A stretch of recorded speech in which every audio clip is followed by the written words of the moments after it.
நலம் தரும் நல்லார் சித்த மருத்துவமனை இதய நோய், சர்க்கரை நோய், பக்கவாதம், சிறுநீரக பிரச்சனை, தண்டுவடம் மற்றும் மூட்டு பிரச்சனைகளுக்கு மிகச்சிறந்த மருத்துவமனை. கிருஷ்ணகிரி, சென்னை மற்றும் மதுரை.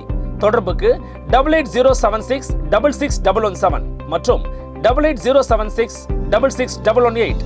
ஊழலுக்காக திமுக இது வரைக்கும் எந்த மந்திரி தண்டனை வாங்கிட்டு உள்ள போயிருக்கு ப்ரூவ் பண்ண முடியுமா? ஊழலுக்காக உள்ள போன கட்சியே ஜெயலலிதா.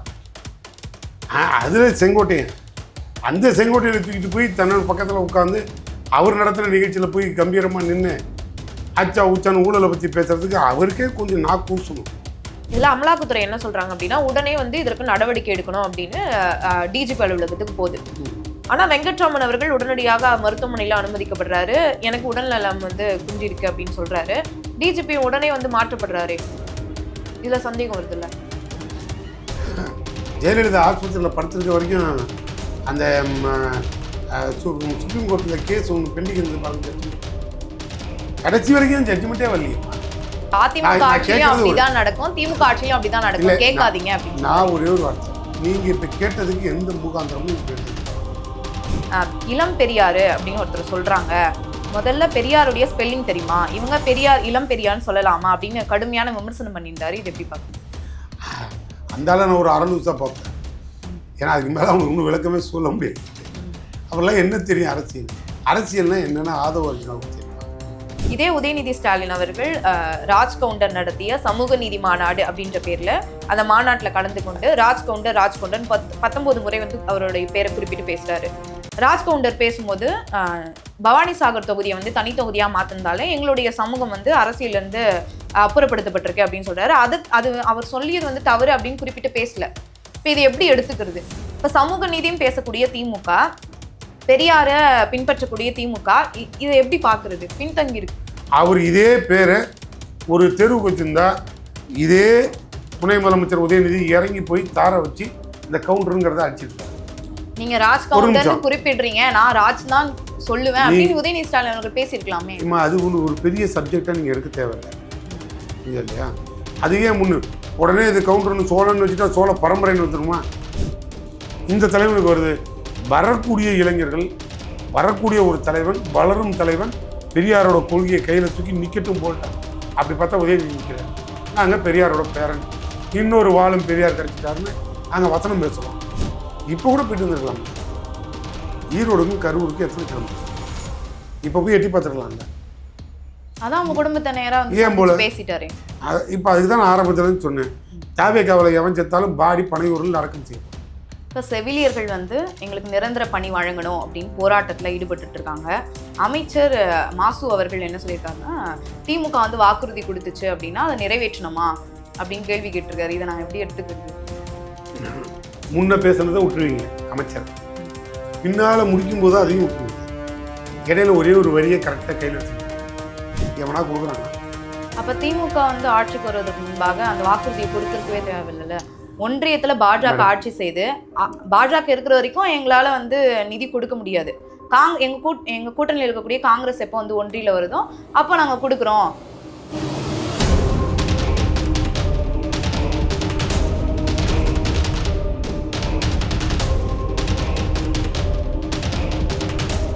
நிம்மதி ப்ராப்பர்ட்டி மேனேஜ்மெண்ட். கான்டாக்ட் 7667008999. அன்னை பர்னிச்சர்ஸ், அன்னை திருமண சீர்வரிசை பொருட்கள், டிவி, ஃபிரிட்ஜ், வாஷிங் மெஷின் உள்ளிட்ட 200க்கும் மேற்பட்ட பொருட்கள் அடங்கிய திருமண சீர்வரிசை ரூபாய் 99,000 மட்டுமே. தமிழகம் முழுவதும் இலவச டோர் டெலிவரி. தொடர்புக்கு 7550014440 9345044044. ஃபோர்த் எஸ்டேட் தமிழ் நேயர்களுக்கு வணக்கம். இன்றைய நேர்காணலில் நம்மோடு இணைந்திருக்கிறார் திமுகவின் செய்தி தொடர்பாளர் வழக்கறிஞர் சூர்யா வெற்றிக்குண்டான் அவர்கள். வணக்கம் சார். வணக்கம் மேடம். தாவேக தலைவர் விஜய் அவர்கள் ஈரோட்டில் பேசியிருக்கக்கூடிய ஸ்பீச்சை பார்த்துருப்பீங்க. அதில் பெரியாருடைய பெயரை சொல்லி ஊழல் செய்கிறாங்க அப்படின்னு ஒரு விமர்சனத்தை வச்சிருக்காரு. இது எப்படி பார்க்குறீங்க? எப்படி எம்ஜிஆர் பேரை சொல்லிட்டு ஜெயலலிதா பேரை சொல்லிட்டு செங்கோட்டையன் ஊழலில் உள்ளே போனார், அதை எப்படி விஜய் பார்க்குறாரு? இதை யாராவது ஒருத்தர் போய் விஜய்கிட்ட கேட்க மாட்டீங்களா? யாராவது ஒரு ரிப்போர்ட்டராவது விஜயை பார்த்துருக்கீங்களா? இல்லை அவரை தான் பார்த்து ஒரு ப்ரெஸ் மீட் எடுத்துருக்கோமா? இல்லை எடுத்தால் தான் இந்த மாதிரி கேள்விகளாக ஒரு பதில் கிடைக்கும்ல. ஒருத்தர் கூட இதெல்லாம் கேட்குறதே இல்லையே. உடனே விஜய் இன்னும் போப்பாண்டவர் மாதிரி அவர் நின்றுட்டார். உடனே ஸ்ட்ரைட்டாக எல்லாரையும் கூப்பிட்டுட்டார். இதை மாதிரி ஒரு கொஸ்டின் வச்சுட்டாருன்றவன் எந்த இதில் பெரியாரை பார்த்து பெரியாரை சொல்லி பெரியாரோட பாலிசியில் நாங்கள் வந்து எங்கேருந்து நாங்கள் ஊழல் மழுகி வெளில வந்துட்டோம், ஊழலுக்காக திமுக இது வரைக்கும் எந்த மந்திரி தண்டனை வாங்கிட்டு உள்ளே போயிருக்கு ப்ரூவ் பண்ண முடியுமா? ஊழலுக்காக உள்ளே போன கட்சியே ஜெயலலிதா. அதில் செங்கோட்டையன், அந்த செங்கோட்டையனை தூக்கிட்டு போய் தன்னோட பக்கத்தில் உட்காந்து அவர் நடத்துகிற நிகழ்ச்சியில் போய் கம்பீரமாக நின்று ஆச்சா ஊச்சான்னு ஊழலை பற்றி பேசுகிறதுக்கு அவருக்கே கொஞ்சம் கூசணும். இப்ப சமீபத்துல கூட அமைச்சர் கே நேரு அவர்கள் மீது அமலாக்கத்துறை குற்றச்சாட்டு வச்சிருந்தது. 1028 கோடி அளவுக்கு கையூட்டு வாங்கியிருக்காரு, ஊழல் நடந்திருக்கு அப்படின்னு. நாங்கள் கூட மோடி பேர்லையும் அமித்ஷா பேர்லையும் 7.5 லட்சம் கோடி, அதுவும் நாங்கள் வைக்கல மேடம், வச்சது ஏறுறான்னா சிஏஜி அறிக்கைப்படி 7.5 லட்சம் கோடி மோடி பேர்லையும் அமித்ஷா பேர்லையும் ஊழல் இருக்குன்னு சொன்னவன் சிஏஜி. ஆனால் இது வரைக்கும் யாரும் நடவடிக்கை எடுக்கிறதுக்கு வாய் கிடையாது. எந்த உச்ச நீதிமன்றமும் அந்த கேஸை கையில் எடுத்து சூமோட்டோவாக எடுத்து அதன் பேரில் ஏன் வழக்கு தொடரலன்னு யாரும் கேட்டதும் கிடையாது. ஏன்னா கேட்குற திராணி இங்கே யாருக்கும் கிடையாது. யாரும் இது வரைக்கும் அந்த கொஸ்டினை எழுப்புனதே இல்லைம்மா. இங்கே வந்து நேரு அமைச்சர் பேரில் ஒரு ஊழல் குற்றச்சாட்டை யார் சொன்னது? எதிர்கட்சி தலைவர் ஆட்சியை போட்டு ரிப்போர்ட் வாங்கி அவர் போய் வழக்கு தொடர்ந்துருக்காரா? எந்த ஒன்றும் கிடையாது. இல்லை, சொன்னது யார்? இடி டிபார்ட்மெண்ட்டு. ஆதாரபூர்வமாக தான் இடி என்ன டிபார்ட்மெண்ட்டில் என்ன மாதிரி ஆதாரப்பூர்வம்? ஆகாஷ்னு ஒருத்தர் வாட்ஸ்அப்ல ஒரே ஒரு நிமிஷம், ஆகாஷ்னு ஒருத்தர் இடி டிபார்ட்மெண்ட் ரைட் விட்டான், ஞாபகம் இருக்குல்ல? இதே ஆகாஷ் கேஸில் நாம் எல்லாம் டிவியில் உட்காந்து தொண்டை கிழியே கத்தணும். யார் இந்த ஆகாஷ்? அவர் சின்னவருக்கு வேண்டியவர், அப்படி இப்படின்னு எல்லா வசனமும் நடந்தது. கடைசியில் என்னாச்சு? இடி டிபார்ட்மெண்ட்டு போய் அங்கே மன்னிப்பு கேட்டுட்டு கேஸ் முடிச்சிருச்சு, தவறுதாங்கன்னு சொல்லி. இப்போ அந்த மாதிரி இதுவும் இடி டிபார்ட்மெண்ட் தான் கோர்ட் வேர்டு காட்டியிருக்கான், இருக்க வாய்ப்பு இருக்குது அப்படின்னு. அதில் எத்தனை லட்சம் எத்தனாயிரம் பேரோட வாழ்க்கை கேள்விக்குறியாயிரும் யோசிச்சு பாருங்கள். அத்தனை போஸ்டிங்கு இவன் அலட்சியமாக தூக்கி தமிழ்நாட்டில் அமைதியாக இருக்க ஒரு தமிழக பூமியை அதை கலவர பூமியாக மாற்றுற மாதிரி ஒரு 10 பேர் அதில் வந்து பணம் கொடுத்துட்டு தான் வாங்கினாங்க, 100 பேர் வாங்கினாங்க, 1000 பேர் வாங்கினாங்கன்னு கொடுத்தவன் ஒருத்தனை கொண்டு வந்து நிப்பாட்டி ஒரு ப்ரெஸ் மீட் பண்ணிடலாம். சரி, நான் உங்களை கேட்குறேன், யாராவது ஒரு ஆள் இந்த மாதிரி ஒரு இடி டிபார்ட்மெண்ட் சொல்லியிருக்கேன், இந்த இப்போ வேலைக்கு போன ஆஃபீஸர்ஸ் இருக்கான் பாருங்க, ஒருத்தன் குடும்பத்தை கூப்பிட்டு இல்லை ஒருத்தர் ஆளை கூப்பிட்டு இதை மாதிரி நடந்துதா சார், நடந்திருக்க வாய்ப்பு இருக்கா, நாங்கள் உங்களை கேட்குறோன்னு சொல்லி ஒரு ஆள் கேளுங்க, எதாவது ப்ரூவ் பண்ண முடியுமா? இருக்காத மாதிரி இருந்தால் நீங்கள் சொல்லுங்கள், நாங்கள் அதுவும் அப்போ கூட பதில் சொல்லிவிடுவோம், சட்டம் தன் கடமையை செய்யும். நாங்கள் அதுக்கெல்லாம் ஒன்றும் யோசிக்கலை சார். திமுகவால் 1 கோடி பேருக்கு மேலே பொறுப்பில் இருக்கோம், 2.5 கோடி பேர், 2 கோடிக்கு மேலே உறுப்பினர் இருக்கோம். எவன் எங்கேயாவது ஒருத்தன் தப்பு பண்ணாலும் உடனே அதை அப்படியே குட்டி குலைச்சி நாய் தலையில் பிடிக்கிற மாதிரி படார்னு திமுகங்கிற பேர் வந்துடும். நாங்கள் அப்போ கூட என்ன செய்கிறோம்? கட்சியை விட்டு நீக்கிடுவோம், நடவடிக்கை எடுக்கிறோம். தலைமை சுத்தமாக இருக்கு, தலைவர் சுத்தமாக இருக்கார், கொள்கை சுத்தமாக இருக்குது, கோட்பாடு சுத்தமாக இருக்குது, கரெக்டாக போயிட்டுருக்கு. ஊழல் குற்றச்சாட்டு நீ வைக்கிற மாதிரி இருந்ததுன்னா ஆதாரத்தோடு எடுத்துகிட்டு போய் வழக்கு போடு.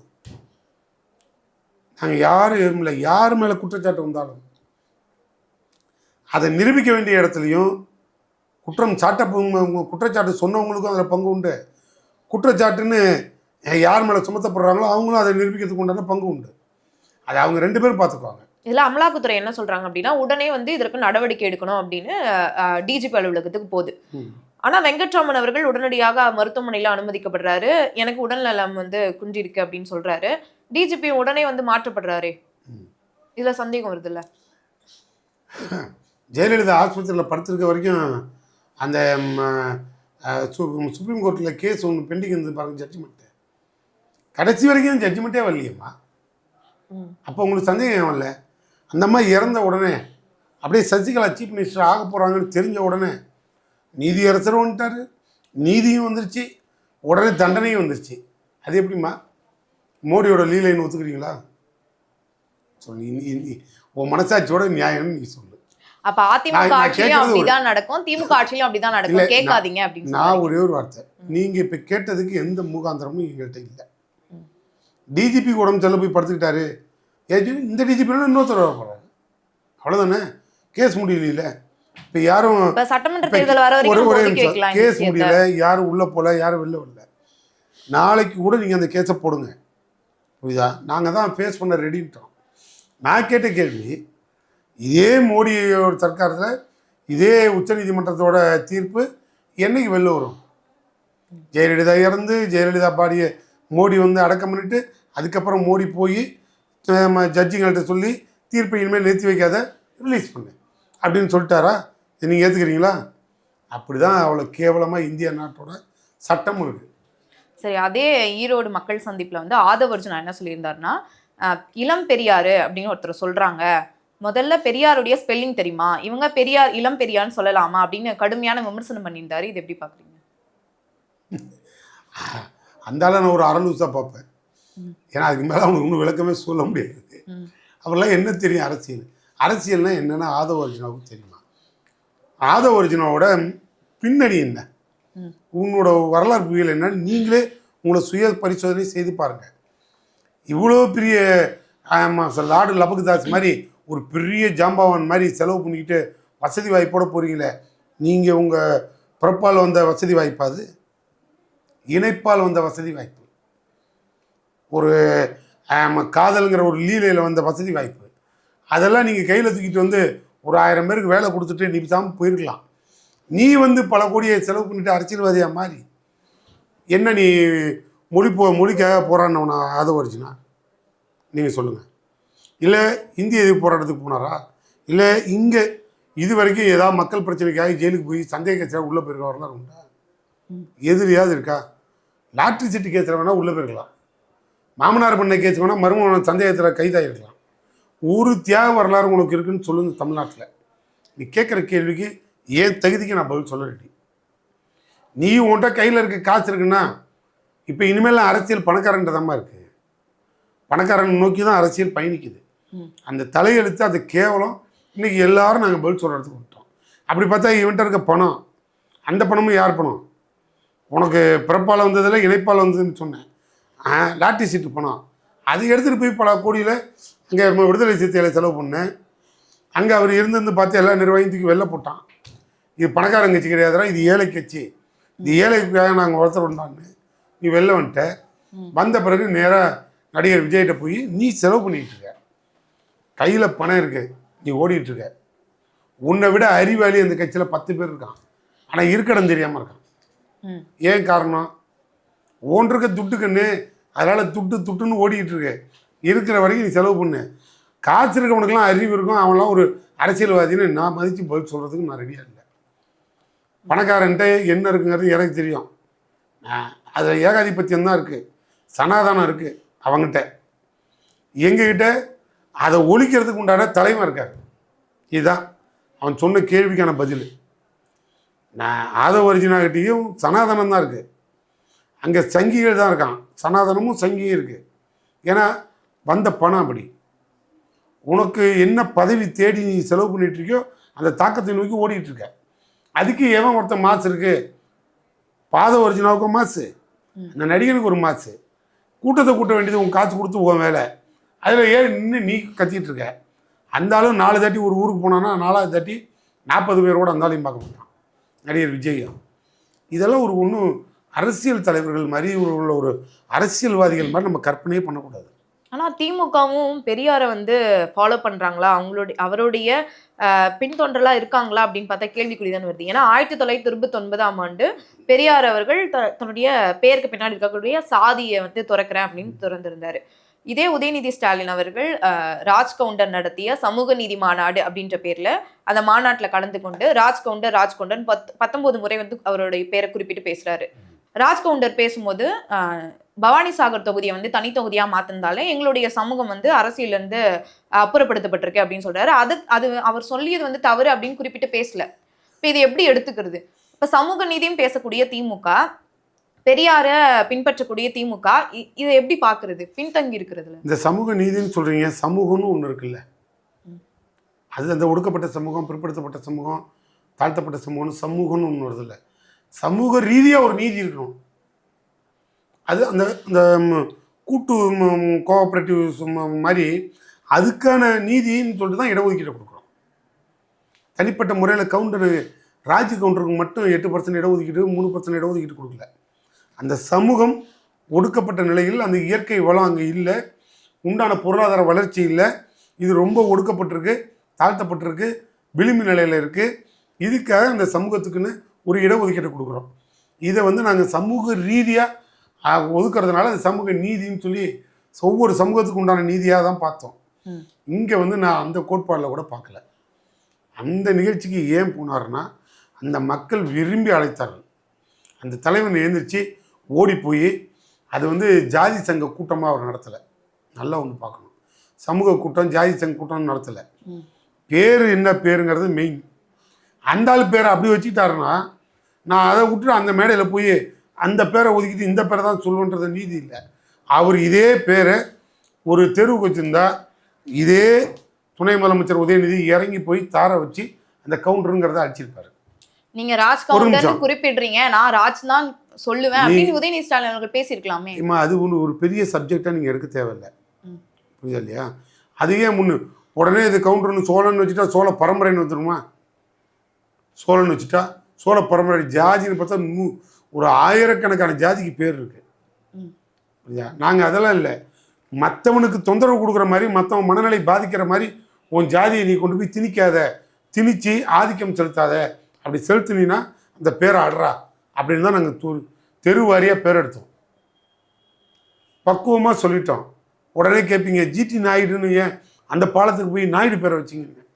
அவர் அப்படி தான் அழைக்கப்பட்டார், அதனால வச்சோம். எங்கள் எண்ணத்தை நீங்கள் புரிஞ்சுக்கணும். ராஜ் கவுண்டர்னு அழைக்கப்பட்டாரு, அதனால நாங்கள் ராஜ் கவுண்டர். அந்த மேடையில் நீ அந்த பேரை வந்து ஒரு தெருவுக்கு வச்சிருந்தீங்கன்னா நாங்கள் அது தப்புன்னு சொல்லிட்டு அதுக்கு அனுமதி கொடுத்துருக்க மாட்டோம், அழிச்சிருப்போம். அது வேறு, இது வேறு ஒப்பீனியன். நாங்கள் பெரியாரோட கொள்கையில் பெரியார் என்னென்னலாம் விரும்பினாரோ அதை முழுக்க செஞ்சிட்டோம். இன்னைக்கு கூட ஒரு துணை முதலமைச்சர் போல்ட்டாக நின்று சனாதனத்தை எதிர்க்கிறேன், ஏகாதிபத்தியத்தை எதிர்த்து நான் போராடுறேன்னு சொல்லி ஓப்பனாக வெளில வந்து ஒரு இளைஞன் பெரியாரோட கோரிக்கைகளையும் கொள்கைகளையும் நான் கையில் எடுப்பேன்னு வந்து நிற்கிறார் பார். அதனால நாங்கள் பெரியாரோட வாரிசு உதயநிதியும் நாங்கள் ஓப்பனாக சொல்லுவோம். ஏன் இந்த துணிச்சல் மற்ற தலைவர்களுக்கு வரல? இந்த தலைவனுக்கு வருது. வரக்கூடிய இளைஞர்கள், வரக்கூடிய ஒரு தலைவன், வளரும் தலைவன் பெரியாரோட கொள்கையை கையில் தூக்கி நிற்கட்டும் போல்ட்டா. அப்படி பார்த்தா உதயநிதி நிற்கிறார். நாங்கள் பெரியாரோட பேரன், இன்னொரு வாழும் பெரியார் கிடச்சிட்டாருன்னு நாங்கள் வசனம் பேசுகிறோம். அவர் எதுவுமே பேசுகிறோன்னு வச்சுக்கிங்க, நாங்கள் அதையும் அவர்கிட்ட பேச மாட்டோம். இப்போ அவர் அது மாதிரி பேசுகிறோன்னு நாங்கள் பேசுவோமா? அவர் ஏன் போய் சமூக நீதிக்கு சனாதனத்தை எதிர்த்து கொசு நசுக்கிற மாதிரி, கொசு ஒழிக்கிற மாதிரி ஒழிச்சிருவோன்னாரு. இந்தியாவே பற்றி எரிஞ்சுது. 50 வழக்கு கிட்டத்தட்ட போட்டான் இந்தியாவுக்குள்ள. ஒரு காலம் அவர் பின்வாங்கலையே, நான் ஃபேஸ் பண்ணுறேன்ட்டார். இன்னை வரைக்கும் போல்ட்டாக நிற்கிறாரு. யார் என்ன சொன்னாலும் நான் அதை ஏற்று நிற்பங்கிறாரு.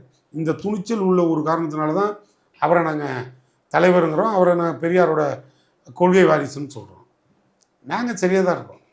உடனே ராஜி கவுண்டர்னு சொன்னதுனால பெரியார்கிட்ட போயிட வேண்டாம். பெரியாரே இவன் ராமசாமி நாய்க்கார் இருந்துட்டு அப்புறம் நாய்க்காரை கழிச்சு தான் ராமசாமி மாறினார். இன்னைக்கு ராஜி கவுண்டரு எங்ககிட்ட வந்துட்டார்ல, இனிமேல் கவுண்டரை தூக்கி போட்டு ராஜின்னு வந்துடுவார். அந்த விழாவிலே அப்படி பேர் சொல்லியிருக்கலாமே தான் என்னோட கேள்வி. இப்போதானே நாங்கள் போயிருக்கோம், மாறிடுவார். மாத்திரத்துக்கு தானே போயிருக்கோம். சரி, இன்றைக்கே சமத்துவ கிறிஸ்மஸ் அப்படின்ற விழா வந்து தாவேக்காவின் சார்பாக நடந்திருக்கு. அதில் முக்கியமாக வந்து நிறைய ஃபாதர்கள் வந்து அந்த விழாவில் வந்து கலந்துக்கிட்டாங்க. இப்போ திமுக கூட்டணியில் வந்து சிறுபான்மையினர் ஓட்டு தான் வந்து அவங்களுக்கு அதிகமாக இருக்குது, பலம் திமுகவுக்கு அப்படின்னு சொல்லப்படுது. இப்போ விஜய் அவர்கள் சிறுபான்மையினர் ஓட்டை பிரிப்பார் இதன் மூலயமா அப்படின்னு சொல்லப்படுது. எப்படி பார்க்குறீங்க? விஜய் சிறுபான்மையினர் ஓட்டை பிரிப்பாரா பிரிக்க மாட்டாராங்கிறது தேர்தலுக்கு அப்புறம் தானே தெரியும் உங்களுக்கு. இப்போ எப்படி தெரியும்? இப்போ வந்து அங்கே என்ன ஒட்டுமொத்த சிறுபான்மையினர் மட்டுமா அங்கே போய் நிற்கிறான்? எனக்கு தெரிஞ்சு விஜய் கூட்டத்தில் எந்த பாயும் நான் பார்த்ததில்லை. 41 பேர் செத்ததில் கூட 2 பாயை காணாம். புரியுதா இல்லையா உங்களுக்கு? எனக்கு தெரிஞ்சு 2 ஏசுநாதரையும் காணாம். நான் இங்கே ஏசுநாதரும் இல்லை, பாயும் இல்லை. அப்போ அல்லாவும் இல்லை, ஏசு இல்லைன்னா 2 பேரும் கை விட்டாங்கன்னு அர்த்தமும் இல்லை. அது வேற பாணி. அது ஒரு நடிகருங்கிறது அந்த மோகத்தில் வந்து எல்லாம் பார்க்க வந்த கூட்டம். அது என்ன நடக்கும், என்ன பேசுகிறா, என்ன போகிறாருன்னு இதெல்லாம் வந்து ஒரு அதிகபட்சம் போனால் ஒரு 2% பீப்புள் வந்து ஓடி வந்து பார்க்கறதுனால அது 10% ஓட்டாக மாறுங்கிறது இல்லை. அதில் 1% ஓட்டு கூட வாங்கலாம். தமிழ்நாட்டின் நீங்க தான் விஜய் தான் வருவாரு அப்படின்னு சொல்றாங்க. அந்த விழா எங்கே வர்றாரு? முதல்ல வீட்டை விட்டு வெளில வரட்டும். பப்ளிக்கோட இறங்கி வந்து உங்களோடையும் என்னோடையும் பழகட்டும், 2 பேரோட நடந்து வரட்டும், அப்புறம் மற்றதை பற்றி பேசுவோம். நாங்கள் சாக்கடையில் தண்ணி வரலன்ட்டு அவங்க கூட போய் சண்டை போட்டுக்கிட்டு எவனால் அதை அடைச்சிருக்குன்னு நோண்டி விட்டுக்கிட்டு இருக்கோம். நாங்கள் அரசியல்வாதியா? நான் பண்ணையில் பத்திரமா வீட்டுக்குள்ள படுத்திருப்பேன், மாதத்தில் ஒரு நாள் வந்து போகிறேன்னு வாமா மின்னல்னு வந்துட்டு போகிற ஒரு ஆளை போய் அரசியல்வாதிங்களா? அதெல்லாம் பப்ளிக் நல்ல முடிவு எடுக்கட்டும். தமிழர்கள் தன்னுடைய தலைவனை தேர்ந்தெடுக்கிற இடத்துல சேவைக்காக ஒரு தலைவனை தேர்ந்தெடுத்தா மகிழ்ச்சி. அவன் தேவைக்காக இந்த மக்கள் விலைக்கு போனான்னா அவன் தலையெழுத்து. ஆனால் நாங்கள் ஒன்றும் மாற மாட்டோம். அது தலையில் அவனே மண்ணை வாரி கொட்டிக்கிட்டான்னு அர்த்தம். அதுக்கு நாங்கள் என்ன பண்ண முடியும்? இப்போ 41 பேர் செத்தான். புத்தி வந்து இப்போ ஒழுங்காக கூட்டத்தை நடத்துகிறானுங்க. இப்போ நடக்கிறதில்ல என்ன?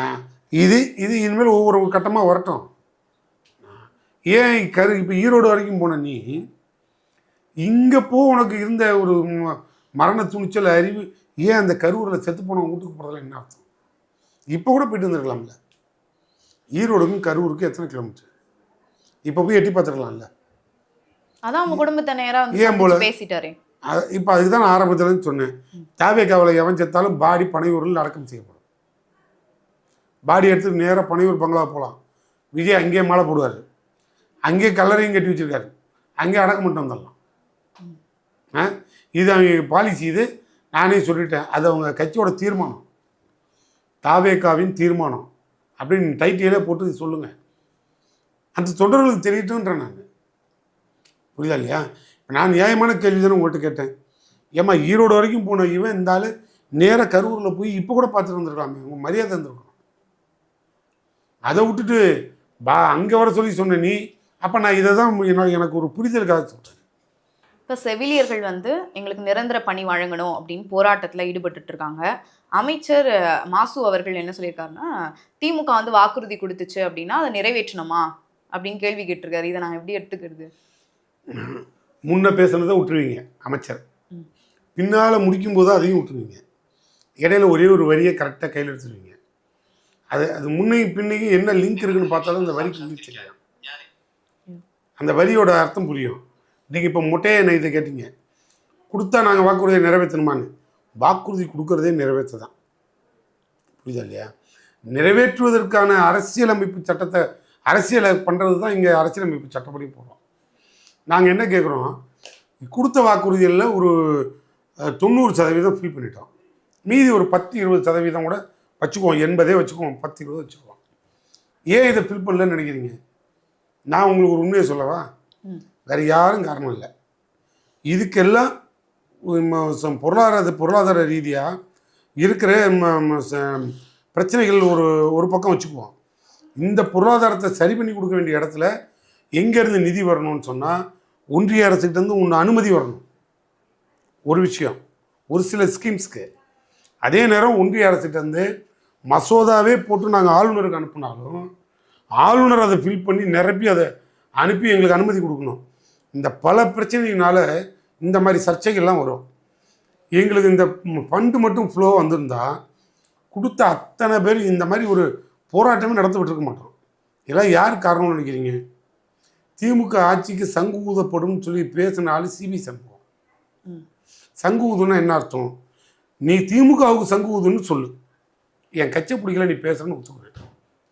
தமிழன் ஆள்ற ஆட்சிக்கு, தமிழர்களால் தேர்ந்தெடுக்கப்பட்ட திமுக ஆட்சிக்கு சங்கு ஊதுவேன்னு சொன்னால் அதுக்கு அர்த்தம் என்னன்னு புரியுதா?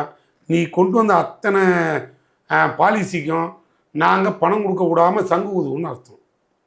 அப்போ எடப்பாடி மாதிரி போய் அங்கே உட்காந்து எந்த பணமும் கொடுத்துடாத. கொடுத்தினா இவன் கொள்கையெல்லாம் நிறைவேற்றுவாங்க. பணம் போனால் தானே நீ கன்ஃபார்ம் பண்ண முடியும். இப்போ ஒரு எம்ப்ளாயி இருக்கீங்க, அவங்க வந்து நிரந்தரமாக்கணும்னு முடிவு பண்ணுறீங்க. நிரந்தரமாக்கணுன்னா ஃபினான்ஸ் கமிஷன்லேருந்து எங்களுக்கு அப்ரூவல் வரணும். ஃபினான்ஸோட கண்டிஷன் என்னன்னு பார்க்கணும். இது எல்லாம் நாங்கள் ஃபில் பண்ணணுன்னா பொருளாதாரம் எங்களுக்கு சரியாக இருக்கணும். ஒவ்வொரு டிபார்ட்மெண்ட்டுக்கும் சென்ட்ரல்லேருந்து போகிற ஃபண்டுலேருந்து எங்களுக்கு ஒதுக்கி வரும். அந்த ஃபண்டு ஒதுக்கி வந்து அதன்படி தான் நாங்கள் இந்த வாக்குறுதியை நிறைவேற்ற முடியும். எடப்பாடி பழனிசாமி ஆட்சிக்கு சங்கு ஊதுறன்ற ஒரே பேரில் அங்கே போய் அவங்கள்ட்ட உட்காந்து நிதியை வரவிடாமல் நிறுத்து, இந்த போராட்டத்தை இன்னும் 10 பேர் சாகிற அளவுக்கு கொடு அப்படின்னு தூண்டி விடுறதே எடப்பாடி பழனிசாமி. அதுக்கு உறுதுணையாக இருக்கவே பிஜேபி. எடப்பாடி பழனிசாமி போய் எதிர்கட்சிக்காரன் மக்களோட குறைய திமுகவில் செய்ய முடியாததை நான் செய்கிறேன்னு போய் அவன் போராடி இருந்தால் நான் முயற்சிருப்பேன். அந்த ஆள் அதெல்லாம் செய்ய மாட்டார். நேராக போய் இங்கே போராட்டம்னா அதை நல்லா கிளப்பி விடுங்கன்ட்டு இந்த நிதியை மட்டும் கொடுத்துடாதீங்க, கொடுத்தா அந்த ஆள் வாக்குறுதியை நிறைவேற்றிடுவான் அப்படின்னு எங்கள் வாக்குறுதியை நிறைவேற்ற விடாமல் தடுத்தது, நிதி வர விடாமல் பார்த்துக்கிறது எதிர்கட்சி தலைவர் எடப்பாடிங்கிற ஒரு அடிமையோட வேலை.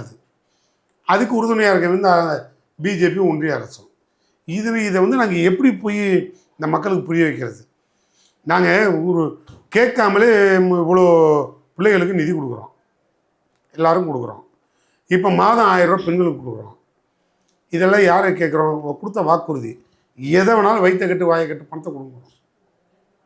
இவங்களுக்கு நாங்கள் அந்த ஊதியத்தை கொடுக்க மாட்டோமா? எங்கேருந்து வருது பிரச்சனை? ஏன் கன்ஃபார்ம் பண்ண மாட்டோமா?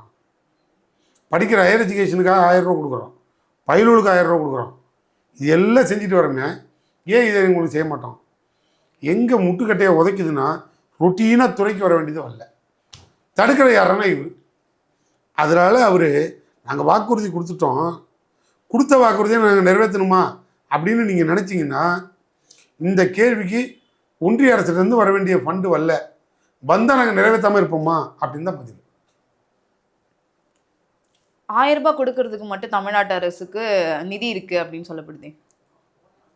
அது எவ்வளோ சிரமத்தில் கொடுக்குறோன்னு உங்களுக்கு தெரியும். ஏங்க நான் கேட்குற ஒரு ஒன்றிய மாநில அரசு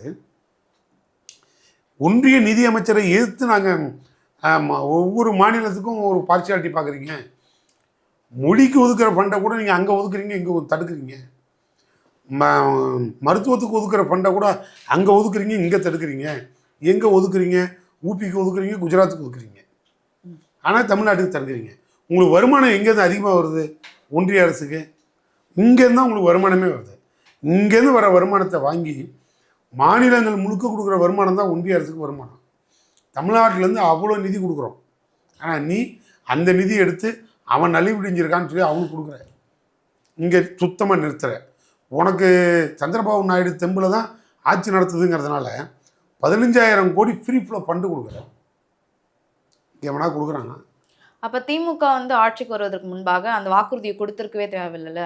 ஒன்றியத்தில் பாஜக ஆட்சி செய்து பாஜக இருக்கிற வரைக்கும் எங்களால் வந்து நிதி கொடுக்க முடியாது.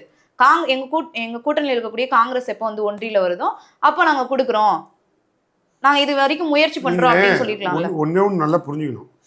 நாங்கள் வந்து 99% என்ன வாக்குறுதி கொடுத்தாலும் உங்களுக்கு இப்போ என்ன இல்லையோ, வாக்குறுதினா என்ன மேடம், உங்களை நான் பத்திரமா பார்த்துக்குவேன், என்னை நம்பி நீங்கள் கல்யாணம் பண்ணுங்க அப்படின்னு ஒரு கணவன் பொண்ணு பார்க்க போகிற இடத்துல மனைவிக்கு ஒரு வாக்குறுதியை கொடுப்பான். இது என்ன வாக்குறுதி? அந்த பொண்ணு நம்பிக்கையின் பேரில் இங்கே வாழும்.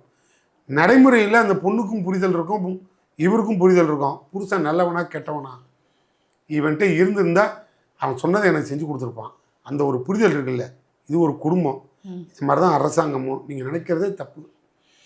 இவன் நல்ல நோக்கத்தில் தான் ஒரு முதலமைச்சர் அவ்வளோ வாக்குறுதியை கொடுத்தாரு. ஆனால் இங்கே ரன்னிங்கில் என்னங்கிறத நீங்கள் உள்ளே புந்து ஆய்வு பண்ணுங்கள்.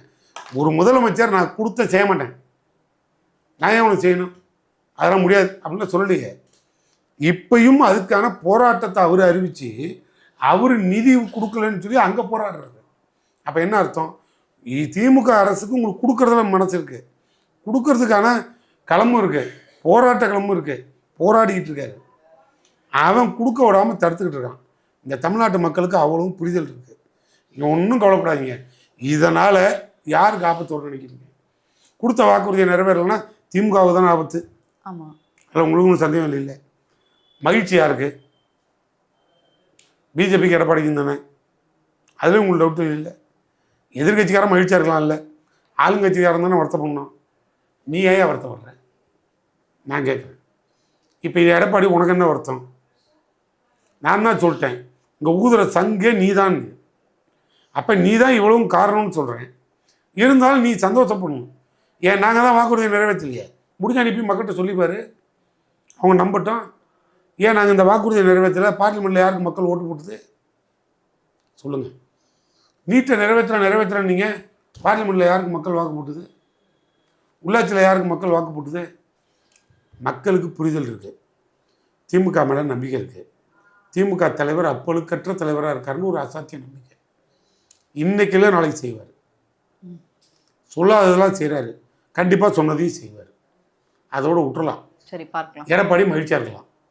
சரி, பல்வேறு கருத்துக்களை பகிர்ந்தமைக்கு நன்றி சார். மகிழ்ச்சி.